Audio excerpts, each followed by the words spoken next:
Hey, John. Yeah. Question already. Question already. Go ahead, Kyle. Jerry Pizzle says, dude, Towns, how can I become as chill as you? I'm not sure I could ever come up with a good answer for that. Sorry. You're just going to have to figure that one out on your own. Welcome to the live stream here at Townsends. It's Friday. It's Live Stream Friday. I forgot to button up my thing here. Forgive me. Wow. It's terrible. Anyway, yeah, we're doing chocolate cream today. This is going to be a fun one. I got all kinds of stuff laying around here, and we're going to talk about lots of fun stuff. Aaron is behind the console that makes everything happen. And in the question seat is Kyle. Yo. And I think maybe even Ryan's downstairs, like zapping people if he has to. And I'm John Townsend, and you are here with the live stream. We do Q&As. We'll cover some of those Qs. We already did one a little bit later on as we go. But welcome to this live stream. It's been a busy day already. I've been up and down, throwing stuff out of the basement and doing great projects. It's crazy around here. Let's see. What do we got going? Well, let me get started with this chocolate cream. It's one of those kinds of things that you have to cook. You got to take time. This is a custard-like thing, and with custards, you can't hurry them up. Unless, of course, you just buy them from the store and they're already done. This recipe is from the Domestic Coffee Man. And we actually are printing the Domestic Coffee Man and the New Art of Brewing together. This is a book you could find on Amazon. You'll find the link. Stop hitting that. Find the link down in the description section. They're available on Amazon. Anyway, let me read to you the chocolate cream recipe. To make chocolate cream, make a pint of chocolate. We're going to do that with spring water. Now, a lot of times they talk about not using spring water because spring water in the 18th century context means some that might have minerals in it, and generally lake water or river water actually tastes better as far as they're concerned. Let it be cold. Beat the yolks of 3 eggs, mix it with chocolate, sweeten it with double refined sugar, strain it, let it set on a gentle fire, keep it stirring till it begins to be thick, then pour into your glasses. There it is. That's the chocolate cream episode, recipe. Pretty darn simple. Now, in the Domestic Coffee Man, he actually talks about how you can prepare the chocolate from the bean. And then he kind of works on from that. What I've got here, the chocolate I'm going to be working with, is already sort of chocolate in its prepared state, like most of us have available today. We don't have to deal with the bean like they did so many times in the 18th century. And today I'll be using the El Popular chocolate. It's one of the chocolates. It's the only chocolate we currently sell on our website. It's a Mexican-style chocolate that is kind of in a nice hard bar form. It's already sweetened, so we don't have to worry about sweetening it. It's really handy for events. If you're going out camping, you're going out to events, you want to be able to have, this makes a perfect 18th century chocolate breakfast, which is very common in the 18th century, and it stores well, and it travels well, unlike most chocolates we have today. In a chocolate bar, it melts and gets all... Anyway, I'll be using El Popular chocolate. I took 3 of these kind of blocks and broke it up into, just kind of, here you can kind of see them. We'll see if this thing focuses properly. Yeah, there we go. Kind of broke it up a little bit. I didn't go crazy with it. I mean, I could have used a mortar and pestle and really smushed that stuff down. Let me get rid of that bowl. And I'm using a hot plate here because... Yeah, they're not happy about that. Kyle said he didn't want to die of carbon monoxide poisoning here in the studio. I would have done it. I personally would have at least used Sterno, but I never said anything like that. We're just going to have to put up with electricity. I'm sorry, we're not in the studio. I would do these live streams in the German kitchen, except there's no internet connection out there. I mean, it's out at my house, and we just have really crummy DSL. And so I don't have a lot of choices. It would be fun to do some live big cooking episodes, but we just don't have those kind of possibilities. So this stuff melts up really quickly, easily. I'll just kind of stir it around, and then I actually need to let it cool, because he says, then let it be cool. I don't know. This might be a pint. It might not be a pint. I didn't do that. It might be a pint, probably a little bit less, and I'll let it cool off. Because obviously, if we toss these egg yolks in here while it's still hot, they'll cook, and we don't want that. And I could temper them, but I'm gonna actually follow the directions and just let them cool off. And we can do some questions. Okay, this feels like it's pretty dissolved. So I'm gonna set this off, let this stuff cool, and I have the emergency batch here that we can go to if this doesn't work. Okay, Kyle, do you have any questions? Yeah, I got a couple. Yeah, let's see. Mr. Reiki Divine Sun 1 wants to know, what recipes did indigenous Americans share with the settlers and colonists? Got any off the top of your head there, Jono? I'm not sure how I want to answer that straight up front, because that figuring those kinds of things out is not easy to do. Those kinds of interactions aren't necessarily recorded.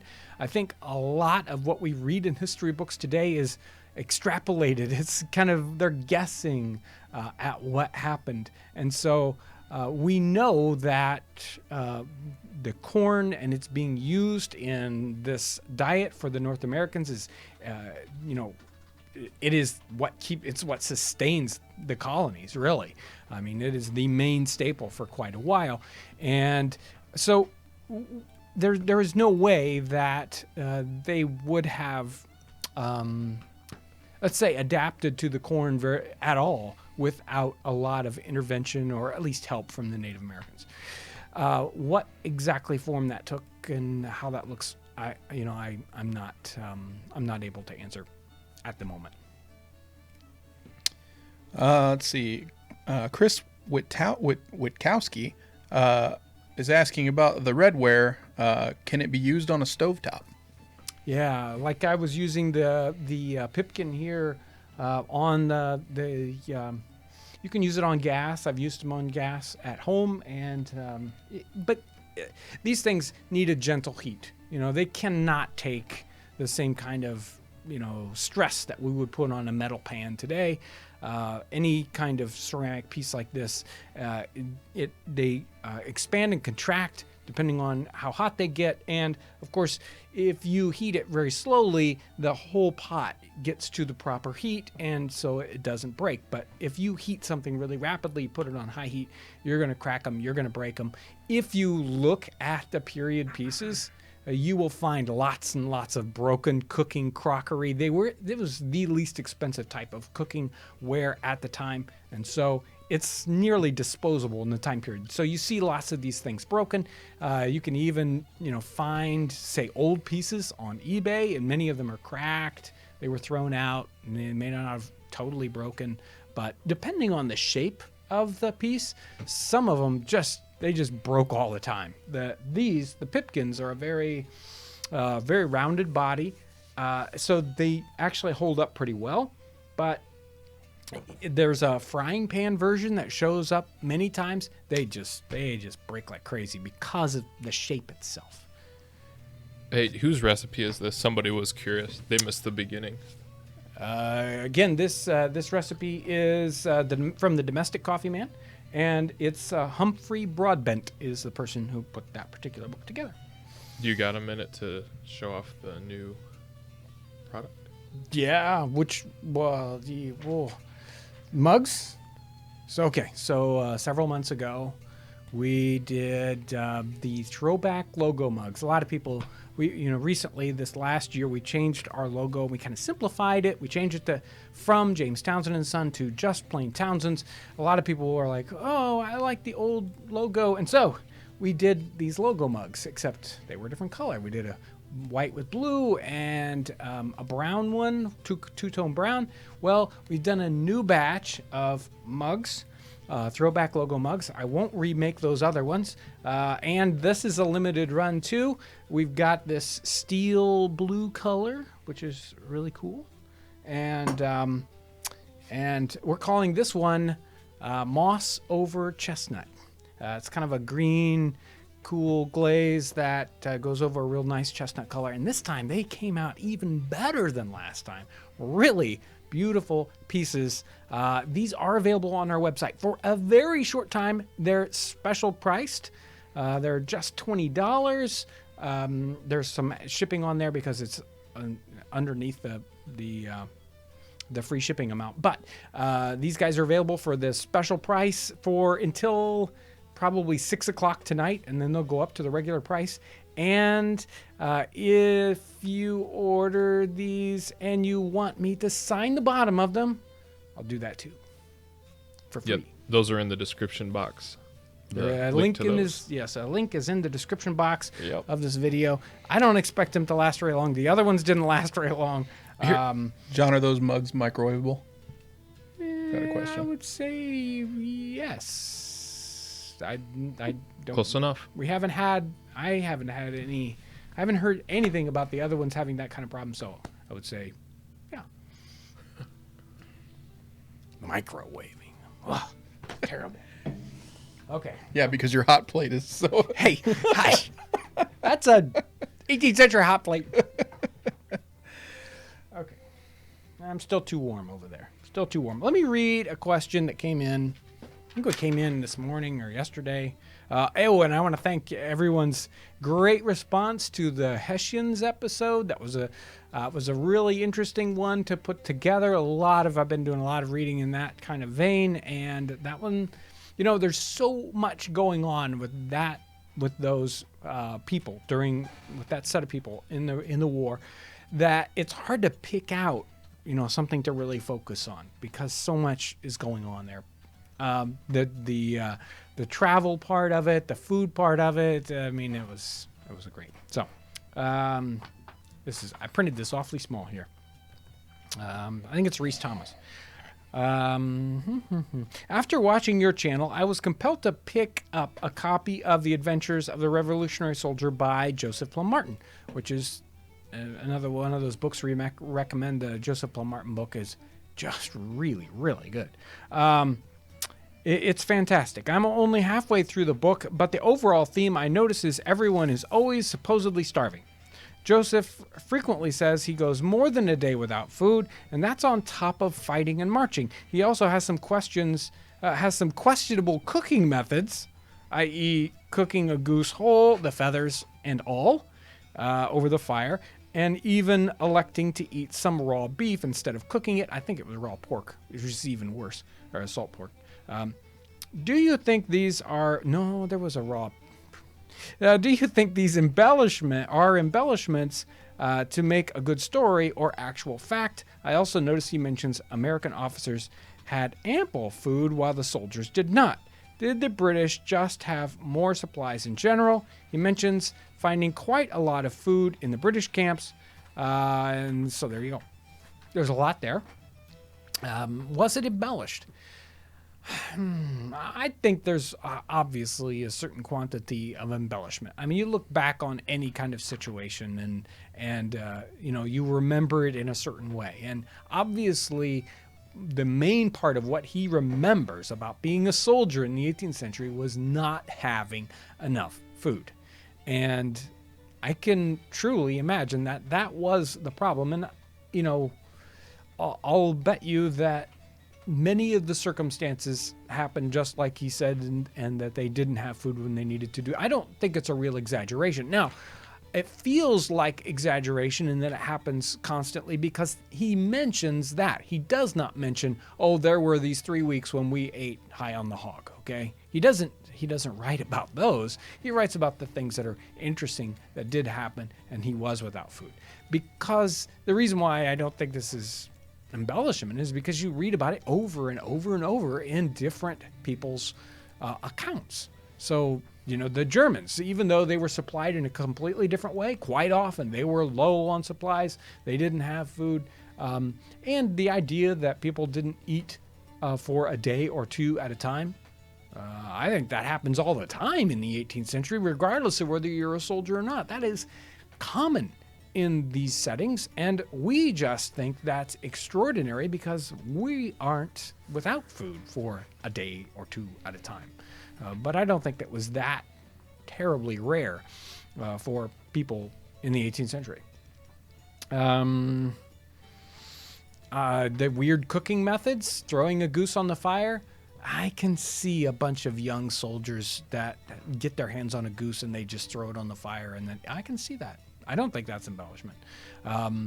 Eating the raw salt pork because they were too tired to cook and they were just desperately hungry. Yep, I can see that happening. Did the British have better supplies for food than the Americans? Undoubtedly. Did the officers eat better than the soldiers? Undoubtedly. Many times they supplied their own. In fact, they had to supply their own food, just like the soldiers were issued their equipment. Here's your coat. Here's your this. Here's your that.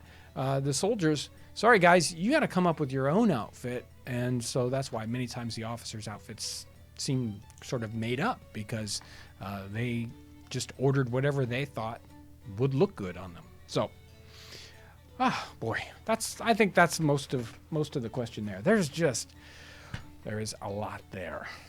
What do we? Well, I want to do a quick shout out. Yes. Got a little donation from $2 donation from Maxarcruel. So yeah, just want to say thank you.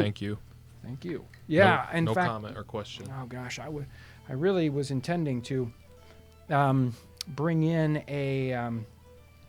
We've got several new Patreon supporters. I was going to bring those names in and read them. But I do want to thank everyone that helps support what we do, either going to the website and purchasing cool throwback mugs, or helping us out on Patreon, or even with Super Chat. How's that looking? It's almost cooled off enough, so I'm pretty close to whipping up these eggs and bringing them into the mix here. Do you have anything back there, Kyle? Yeah. Let's see. Josephine West wants to know, how common was it to make the chocolate from the bean? Well, even in this book, it's called The Domestic Coffee Man, and he's really making this book for people that have coffee, tea, chocolate establishments. So I think that it was usually in that setting, it was done by these proprietors of businesses, and that in a home setting, you're going to get pre-prepared chocolate. I think that's a pretty good guess. Yeah, we're going to whisk up some eggs here. I just have this little tiny bowl, so I can't go nuts with it.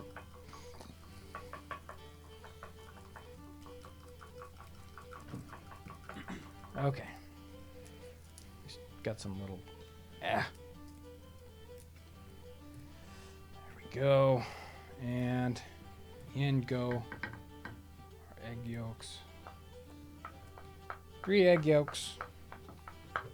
He doesn't talk about exactly how much chocolate that went in this. He just kind of starts from the idea of make the milk chocolate, and make chocolate. There are some recipes further back that kind of give us that idea about exactly what this chocolate would look like, but it's really pretty simple. Okay, we're gonna get this over the fire. Now this is gonna be hard because I'm gonna have to constantly stir with one hand and answer questions on the other side. Over the fire. Yeah, over my quotes. Fire. Let's see. Rhea W. wants to know, how expensive was chocolate in the 18th century? I think it was on par with tea and coffee. It probably wasn't the most inexpensive thing, but it was common enough and cheap enough that it turns out to be the breakfast of just normal people. So it's not extraordinarily expensive. Along those same lines, Regal Platypus wants to know, would chocolate have been available to most people in the 18th century, or would you only find it among the more affluent kitchens? Yeah, like I answered that last one. It's going to show up as a breakfast for common people in the 18th century. You mean it's quite likely that poor people are not drinking chocolate, but I think just about everybody else at least has it once in a while, if not, yep, that's my breakfast every day, maybe tea instead, maybe coffee, but chocolate is a common drink for just about anybody. Let's see. Mary Justin wants to know, was chocolate heavily taxed?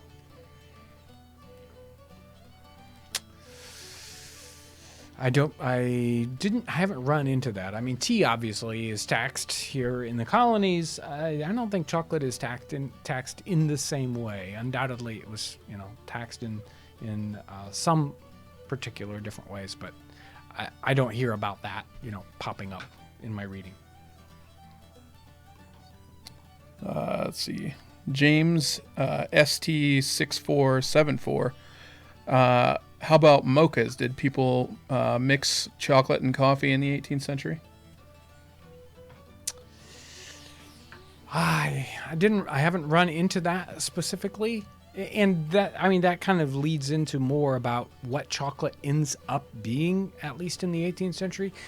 You'll see some recipes that talk about, well, there's chocolate cream here. There are like a chocolate tart, but you don't see it showing up like the way we think of chocolate. Most of us, I don't know. Okay, a lot of people, chocolate is more of a candy kind of a thing, and it really doesn't show up all that much that way.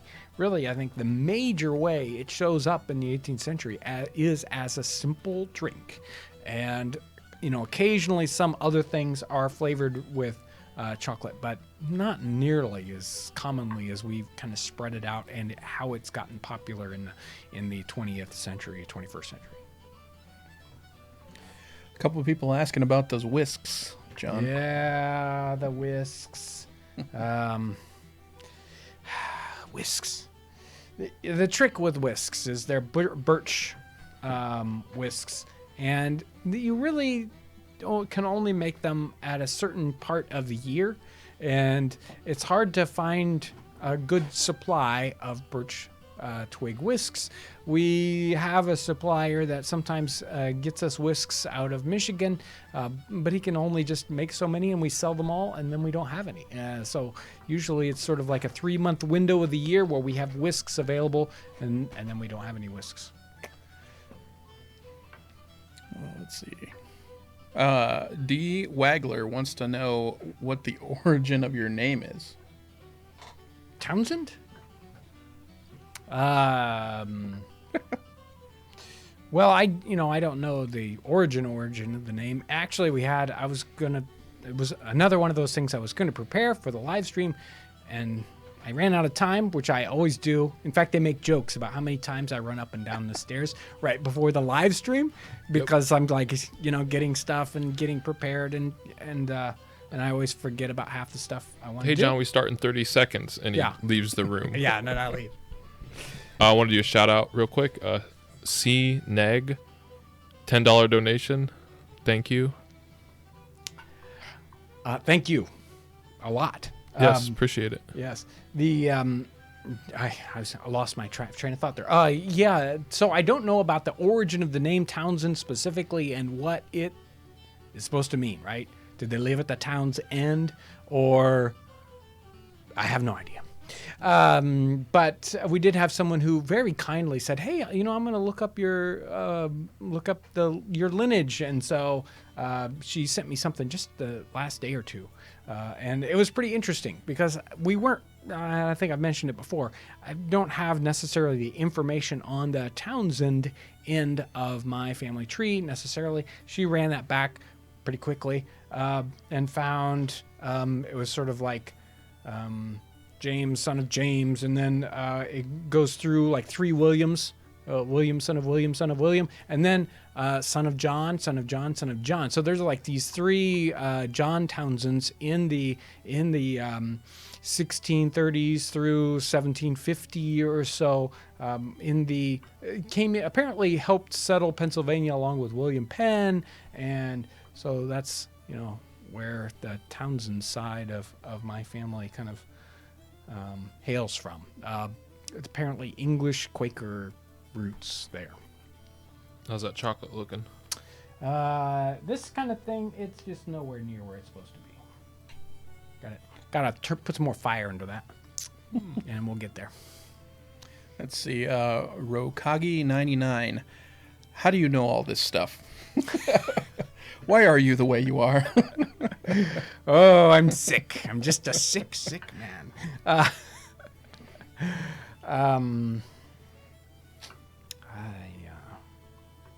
I think anybody who's passionate about a particular topic, they just can't leave it alone. You know, you just keep going back. You keep getting interested. You keep reading more books. And as you do that, this web of information starts to form, you know, in your head. And you just keep filling in the blank spaces.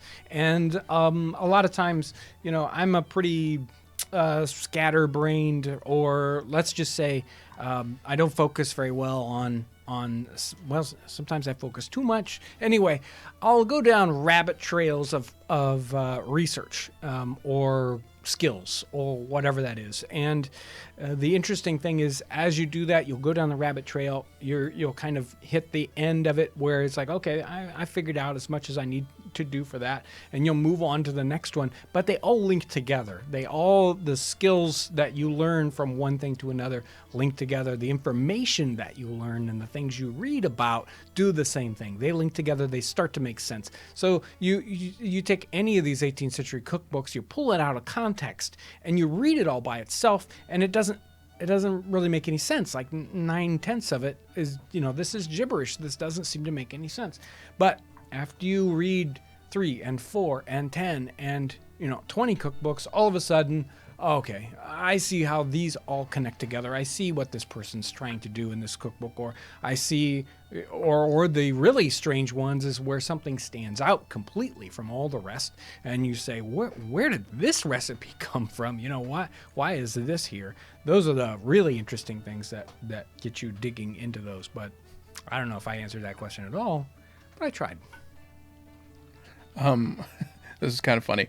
Rockport Kayak Guide Services says, my wife and I refer to the TV show Turn, Washington Spies, as Townsend the series.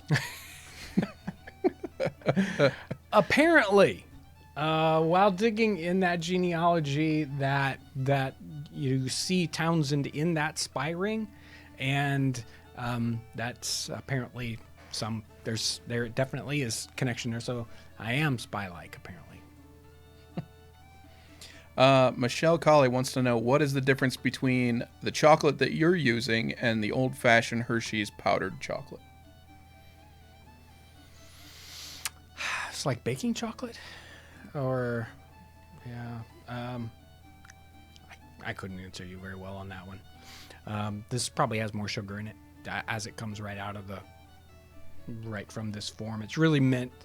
This is really basically ready to use like that 18th century hot chocolate drink. They talk about in the book that he sort of says, yeah, you can process your chocolate like this, basically without any sugar, and then there's the sugar chocolate version of it that you can have ready and prepared, basically ready to turn into something that's ready to drink. So that's kind of like what this is. Let's see. Taylor's on a journey. What is your favorite flavor of ice cream? Since trying both, do you prefer sweet flavored or savory flavored ice creams? Well, it's a big joke in the family. My favorite ice cream for from ever and ever since I was a kid is vanilla. How boring can you get? And of course, until I had the Parmesan ice cream, I had never had a savory ice cream. So, and of course, you know, it's just not often you can get your hands on Parmesan ice cream. I would eat Parmesan ice cream all the time if I had it available to me. And I suppose I should just go home and make some if I really wanted that bad. But No, I enjoy both kinds of ice cream. I don't know if I would put one over the other. I mean, there are times and places for particular things, and when it's Parmesan ice cream time, that's what it is. I can smell that now. Yeah, I can too. It smells great. No, it smells like something burning. Well, I think some of it got on the hot plate.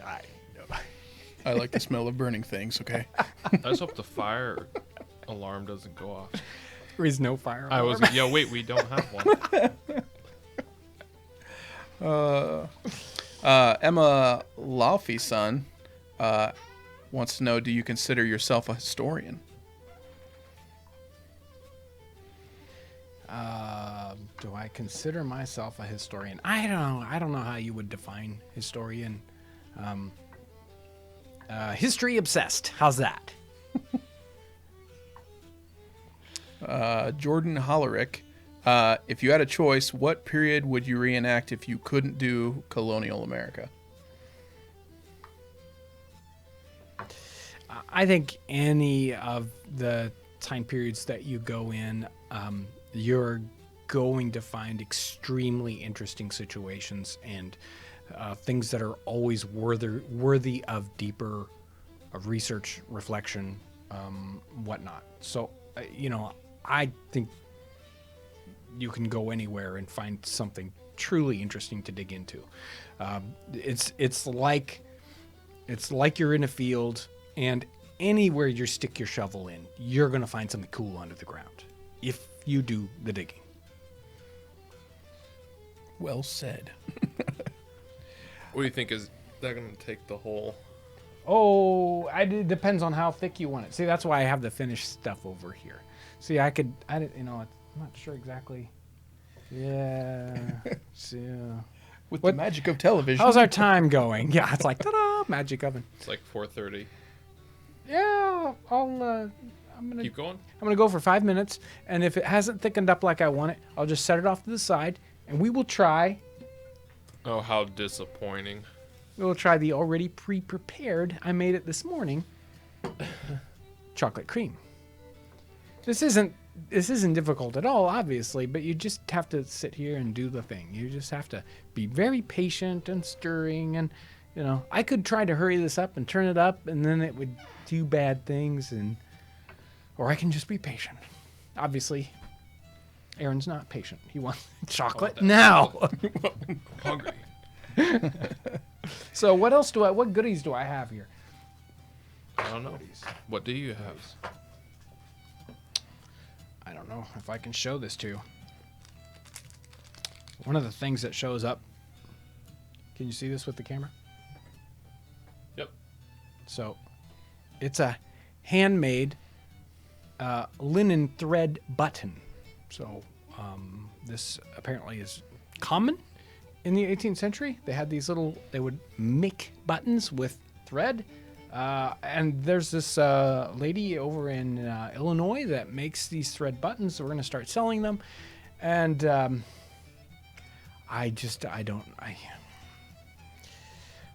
they should be like $20 a piece. I don't know. I don't know if we'll ever be able to get enough thread buttons to, supply all the people that should have thread buttons. And it's another one of those craftsman things. Some people do these just for the pure love of it, and because they're so interested in that particular topic. And that's one of those products that's just items that's just incredible that somebody's gonna make those today, spend the time to create these little thread buttons, and whatever price I put on them will be way too cheap. That's all I can say. I picked up these other things. I had the little toy chicken, which somebody thought was possibly an opium weight, but I don't think so. I think it actually was a toy chicken. But here is a piece that came in the mail the other day. We have sold lead soldiers in the past. Lead soldiers, they get to be a lot more popular in the 19th century. Here's this guy on this main screen. They get to be a lot more popular in the 19th century, but they certainly are in the 18th century. This guy still has a little bit of paint that sticks to him on one side. But Metal Soldier's another one of those, you just want to keep researching and researching. And so many times you'll do research and you'll find out, oh, these got to be popular XYZ time. Any of the ones before that weren't. They weren't like this or that. And then more research is done, some archaeology is done, and then, these items show up to be even earlier than you would have certainly expected. That's the great thing about as we continue to research history and dig deeper, even in simple material culture things, buttons, buckles, toys. There's always more to learn. We can make guesses, but the reality is that many times we don't have a clue about exactly when lead soldiers get popular or exactly who has them available. But one of those great fun topics. Let me see if I got another. While you're doing that, Kayla May donated $5.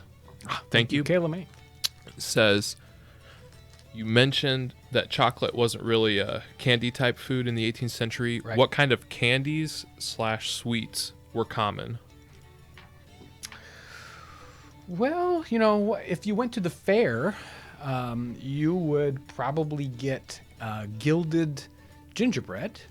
That's going to be a very common kind of a candy kind of thing that's going on. What else?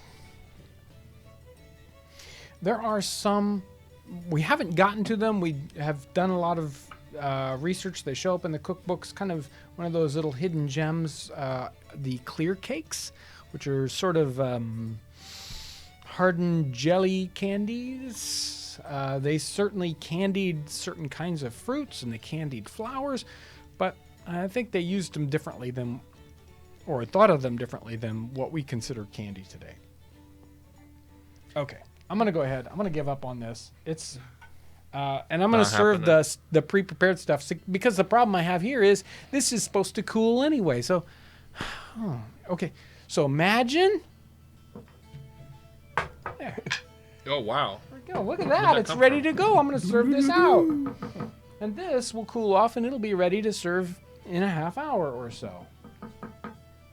Shouldn't put that stuff on the coal. Anyway, it thickens up after a while, and really, depending on how thick you want it. Whoa, look at that! Here, can you put that more in this? Yeah, there you go. Yeah, so you can see when it cools off, it gets to be a lot more like a standard pudding that we are going to be expecting today.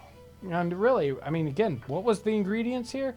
Oh, it was the chocolate, which is chocolate and sugar, and egg yolks. That's it. You're done. I know it is missing the one vital ingredient.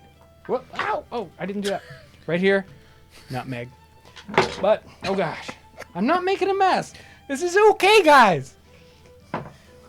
That's funny because somebody asked a question about how often do you burn yourself or harm yourself doing older methods. You don't want to know. We will serve this stuff out. No, the bigger question is just how messy are you, John? You don't even want to know. Well, I was thinking about that. I can't really remember any accidents like that happening. Remember when I burnt myself on that pan? A video that never was released? I don't know. All I remember is the pan was empty. It might have been that was pretty bad. Seasoning a pan, and I don't know if I didn't realize it was, anyway, I put it down on my hand. And I remember that one was pretty bad. It was warm. It was very warm. Yep. Okay, here we go. You guys, one of you guys want to come pick this up? You don't want to try? Yes, I do. You try it first. Well, yeah. Supposed to try it first. It could kill you, but no. What I'm gonna do is I'm gonna totally cheat, and this isn't in the recipe. Shh. That's not the sound of nutmeg. Whoop. Wow. Got a lot of nutmeg in it now. Okay. Where is it? Here we go. We'll put that right there. Just put a whole nutmeg in there. Yeah. No, just a little, just a touch of nutmeg. That is all right. See? How simple can it get? I feel like I need some like cookies to dip into it.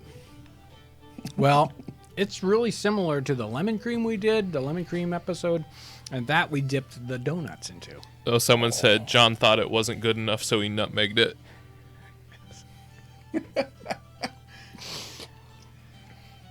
I was going to have one of those nutmeg mugs here, but I ran out of time. I would have run up and down the stairs and got it. Kyle? No, I'm good. It wouldn't matter. Wow. Actually, the nutmeg is a rather wonderful little touch. You wouldn't want to overdo it, but good stuff. Good stuff. I would put this on the list of let's do this one again. I would agree. What'd you think, Aaron? No, it was great. Really, really super good. Okay. We haven't really done a lot of chocolate recipes. No, We should do because some they more. don't. I mean, they show up as a chocolate drink. There was a chocolate tart, Yeah, chocolate cream. We basically run out of chocolate recipes. there's like 4. yeah, there's like 4. We've There's done just, them all. you know, and it's interesting because it should be. Well, it is popular. It's just that they enjoyed it so much as a drink that they. Now I need water or something. They enjoyed it so much as a drink that they didn't turn it into other things like we do today. What you got, Kyle? Well, let's see. Little Bunny Sunshine wants to know, is gilded gingerbread iced gingerbread? Iced, and sometimes iced with different colors. They even put sort of metallic-y things on it, I believe. But yeah, it's just mainly is iced. It just that sounds awesome to me. Well, and they did have gingerbreads that had designs in them, and depending on the style of gingerbread, ginger nuts were just kind of a nut thing. We've got several different gingerbread episodes. If you're going to go back into the library and dig up the gingerbread episodes, there's one that has ivy in it. That was the first one we did. I came back and did some other gingerbreads. Most of the gingerbread recipes you find in the 18th century, they are unleavened, and they would have been very hard.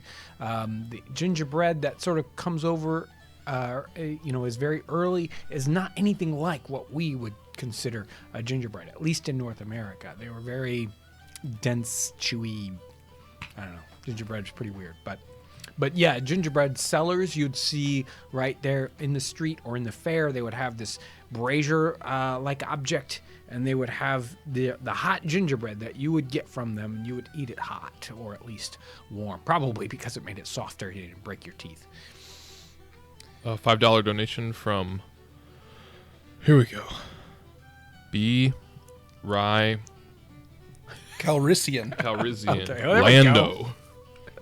Lando's brother. Yes. B. Rye. Says, please keep doing what you do. My question is, and this isn't a question, but please show your off-screen help. No. But thank you. It's a secret.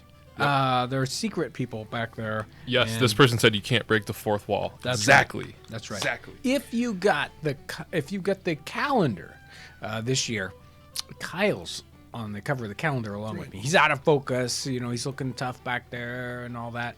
But Also showing off one of the T-shirts in July. Oh yeah, So, yeah. Okay. Mr. July, that's me. Yeah. In fact, if you search in the, I don't know, are you in the regular online catalog? I think maybe. there's a couple For the of me, t-shirt.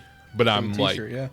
a young buck. Yeah. Back in the day. 10 Actually, or 12. I think if you jump on the YouTubes and check out one of the earlier question and answer videos. We showed you. Remember that time I read your questions for you? Yeah. And my face. Gotta find it. There's my I ate face. it all. Gotta find Gotta it. find it. Yeah. It's an Easter egg. That's right. And I think there was a picture of Aaron on the website. He was scowling. He was wearing a hat for the product thing, and he was kind of scowling. Because whoever took the picture made me look basically directly into the sun. I don't. yeah, I can't. It was. They needed it for the lighting. Oh, it looks great, and it was like just look right in the sun. I remember that picture. You look so upset. Yeah, I was because they kept going. No, keep your eyes open. Keep looking at the sun. I should have sued. That's what I should have done. Oh man.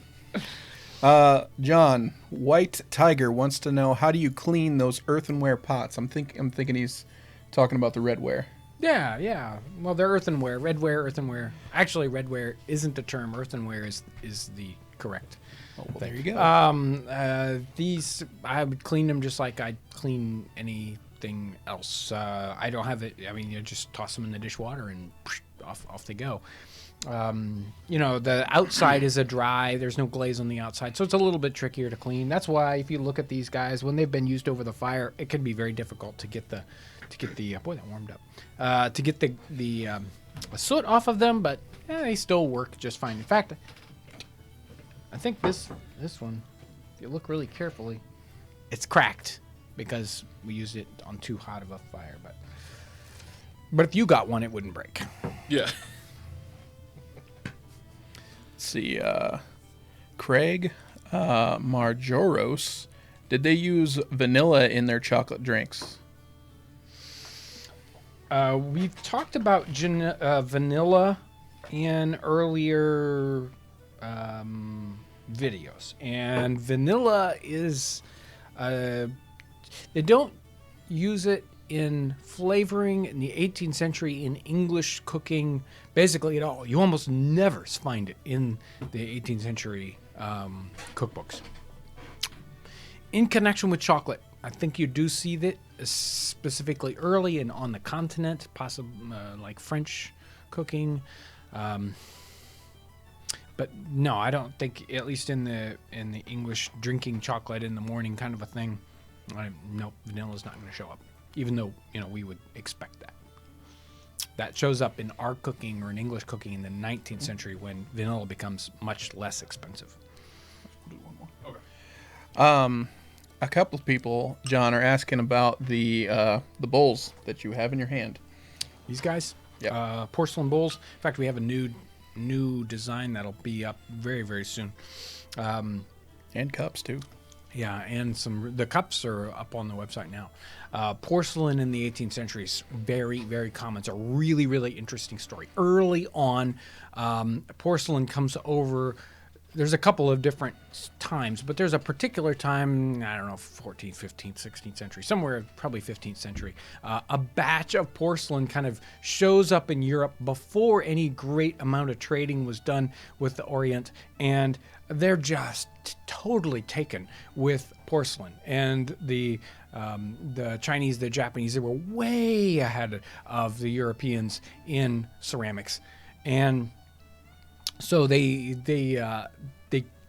wanted to emulate this stuff, and that's where kind of Delft pottery comes in, where you get the white tin glaze over the top of earthenware with blue designs, but it is kind of heavy and clunky and very easily damaged, and is very low quality compared to porcelain pieces. Porcelain pieces really start to come in and be traded in Great Britain and in places like that, because they start to trade things like tea and other things with China directly. And I talked about tea and tea cups coming over. Those things were really popular, and they were porcelain pieces. And so these we sell because they're very, very close to 18th century style designs for these porcelain pieces. They had these beautiful plates that we would completely think, oh, that's a modern design. And it's a perfect 18th century design. It's 300 years old. So the bowls, we have several different bowl sizes that we sell, and we will be, and I've got some coffee mug size pieces too that we are going to be selling in the catalog. So yeah, the porcelain's wonderful stuff. I think we're going to wrap it up. Okay. Let's do a recap of Yeah. all the stuff that we're... Yeah, so today we talked about, obviously, I've been eating chocolate the whole time. Again, these guys, the Throwback mugs, I don't know. These are available on the website right now. Special price, they're $20 until 6 o'clock tonight. So basically while this live stream is running and just 1 hour afterwards, nobody else knows about these. We haven't talked about them anyplace else. I did sell one to somebody in the store today. A lucky YouTube viewer that just happened to be in the store and he saw them and was totally taken by them. I signed his for him. The Domestic Coffee Man is available if you're interested in the Domestic Coffee Man. We bound this together along with the new art of brewing. So if you're interested in what brewing was like and this, 18th century Starbucks kind of thing is going on in here, this is available. It's an Amazon, available from Amazon. There's probably other stuff, and I've probably completely forgotten it. But before we go, yes, $2 donation from Aquastar. Thank you. What cheeses can I use in mushrooms and cream? What? What cheeses can I use in mushrooms and cream? Remember the one we do with Michael? Did that have cheese in it? Did it? What cheeses? I don't remember that, actually. I don't remember cheese being in that. Any cheese you like. Most of the ones that are kind of referenced are either Cheshire cheeses or sometimes Parmesan cheese is mentioned quite often. But I'm not sure about that recipe, so I can't answer you directly on that. But thanks for the donation. Yes, but that leads me back to the donations. I want to thank everyone for the super chat donations you give us. And a super extra thank you to the folks that support us on Patreon. That kind of ongoing small support is very helpful for what we do when it's, either it's, paying for special pieces of equipment that we need or just helping us to continue to do these videos. I want to thank you guys so much for that.